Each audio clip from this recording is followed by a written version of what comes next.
Public Protector, Advocate Thuli Madonsela, has landed a new position at the United Nations. Advocate Madonsela has been appointed as an external member of the UN Scientific Advisory Board. The board is the United Nations Secretary General Antonio Guterres' newly created scientific advisory board for independent advice on breakthroughs in science as well as technology, which consists of 7 eminent scientists. For more on her appointment, Advocate Thuli Madonsela joins me now live. A pleasure to have you on the program this afternoon, Advocate Madonsela. Now, this is a very significant achievement, and we are very excited to hear more about your role as well as your responsibilities in this prestigious position. What does it mean to you personally to be appointed to the United Nations Scientific Advisory Board, and how do you see this opportunity indeed contributing to your ongoing work? Greetings and thank you for the privilege. It is honestly a great honor and privilege to be appointed to this scientific advisory board of the UN Secretary General. It's partly a recognition of the pioneering work we've been doing at Stellenbosch University on leveraging data science and technology for improved policy design, focusing on equity or social justice conscious policy design and policy proficiency. And therefore, this partly spotlights that work, but secondly, it gives us an opportunity to institutionalize this way of doing business, that we shouldn't just look at policy proficiency only, which a lot of regulatory impact assessment instruments do. We should also look at what will this mean for advancing equality and what will it mean for advancing the SDGs. And also we then bring into the mix the issue of ethics. Now, as a board member of the Scientific Advisory Board, speak to us about some of the key areas or challenges you expect to address in this intersection of science, technology, ethics, governance, as well as sustainable development. Well, the key area would probably be how do we make sure that science is leveraged to advance breakthroughs that will move us forward in achieving the sustainable development goals. We haven't been doing well up until now. And the second area is making sure that science and technology advances do not exacerbate inequality. Instead, they serve as accelerators or catalysts for advancing equality.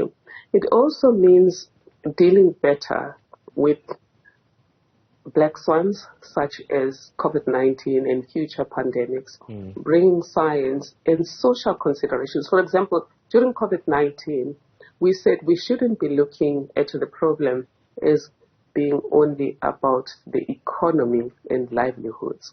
We should also look at social considerations, including mental health. And we used our scientific tools to predict how the lockdowns were going to impact negatively on society, and we were 100% correct. And therefore, going forward, those kinds of predictions using prospective impact assessment of policy design could be standardized globally. Advocate Madonsela, how do you plan to use your expertise and indeed your experience as the former public protector to provide independent advice and insights to the UN on breakthroughs in science and technology as well? Well, my experience as a public protector gave me two things. One is just independence, that you don't have to be adversarial to offer independent advice. That's why we spoke about whispering truth to power, which means you see something that the policymaker doesn't see, and you bring that to their attention as politely as possible. But secondly, being a public protector and the work we've been doing at Stellenbosch University and the Tuma Foundation enables us to work collaboratively.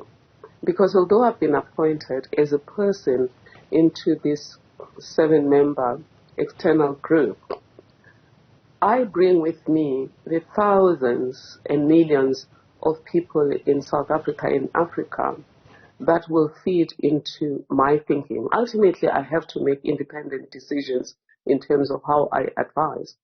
But I will work with colleagues and leverage their expertise and information to make better contributions. Now, given the global nature of the United Nations, how do you plan to ensure that the perspectives and needs of developing countries like South Africa are adequately represented in the board's deliberations and recommendations as well?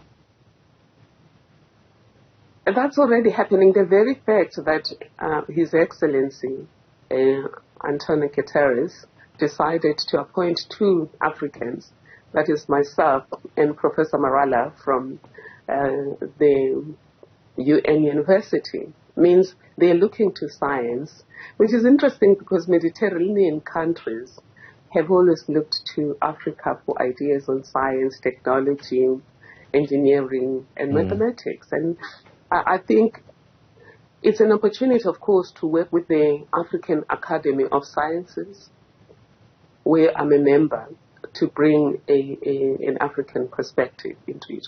And of course, it doesn't mean ignoring other perspectives. It's just bringing all perspectives into the mix so that we choose the best choices available. And secondly, we are responsive to the diverse needs. And Africa's needs might be a little bit more diverse than the needs of the West, for example. Now, in your view, what role can science and technology play in addressing pressing global challenges? I mean, one thinks about climate change, inequality, and the digital divide as well. Absolutely. You've already counted all of the major ones. And the one that is not being explored enough is how do we use advances in science or approaches in science to predict policy impacts. For example, in science now, we can just use data to establish how far are other planets. We can use data to predict the likely trajectory of pandemics. We can use the same data science to predict how each policy that we plan to introduce will impact differently on different continents, and within each continent on different countries, and within each country on different groups, including between the rich and poor, between men and women, between old and young, etc. So that's one area, just leveraging data science for more proficient and equity-conscious policy design. And the second issue, of course, is how do we make sure that we share scientific discoveries equitably.